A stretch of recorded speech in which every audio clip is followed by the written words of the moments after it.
And as a doctor, what I need to do is, no matter how busy I am, I have to show leadership and I have to prioritise it. But at the same time, the hospital system needs to make it easy for me to do. So that's providing hand hygiene facilities. So what we've been doing as part of this hand hygiene program. Move left or right in most hospitals now without bumping into one.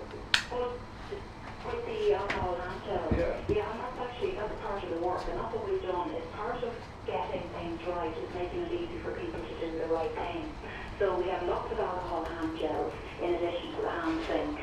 We run a training program, and more importantly, we're one of the few countries that actually publicly report our hand hygiene results. And once you know what the facts are, even if it is just a snapshot, it means once you know the facts, you can deal with it and get better. And we have a very clear plan in our policy of what you should do if you get a certain percentage below. So the message to all the hospitals and also to healthcare professionals like me is look at the results and ask questions. Okay, let me go back to something you said at the very outset there. If I heard you correctly, you said that you had an 85% target. Why don't you have a 100% target? Yeah, the 85% target is actually, which is high for international standards, but we decided that we wanted to go better than that. So we're aiming for 90% for this year, and then 95% for the following year. So 100% in healthcare is a difficult thing to do when you're coming from a baseline. So we've set ambitious targets, and we're doing it incrementally.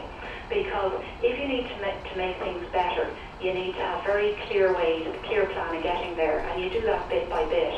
And this is important. It's important for me as a doctor to show my patients that I care and I want to keep them safe.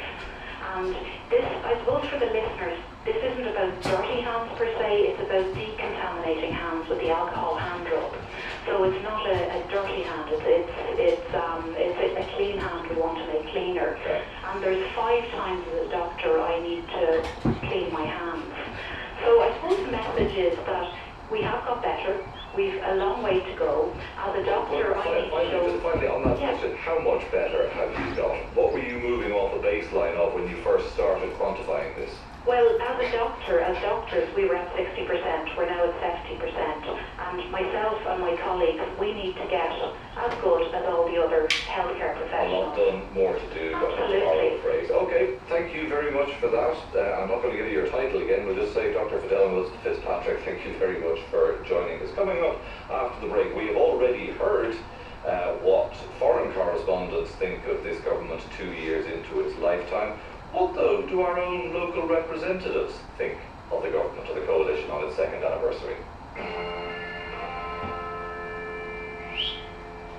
Changing your windows and doors?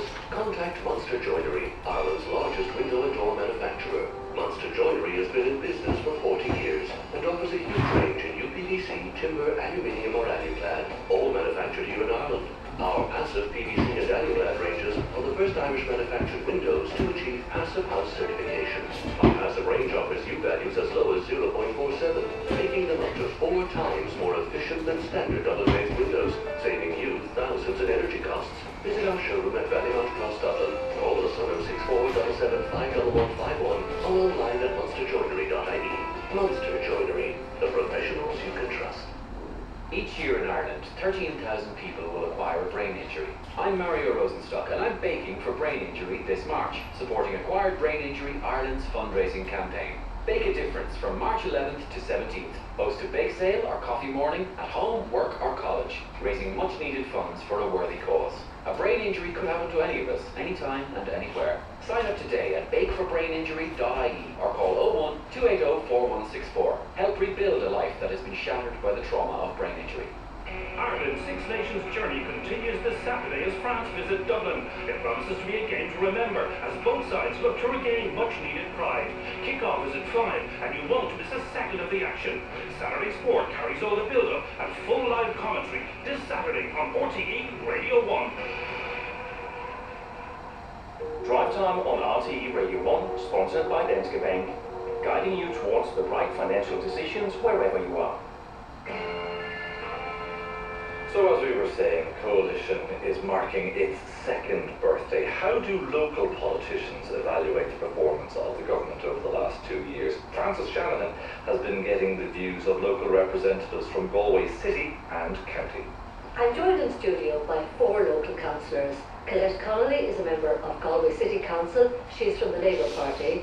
Michael Finnerty of Fine Gael is from Ballinasloe. Tomas Mannion of Fianna Fáil is from Caltra, and Thomas Welby is an independent councillor who is the current mayor of County Galway. He's from Oughterard. We've had 2 years of coalition government, and I'm going to ask you to give back that attention to government and how it's handled the economic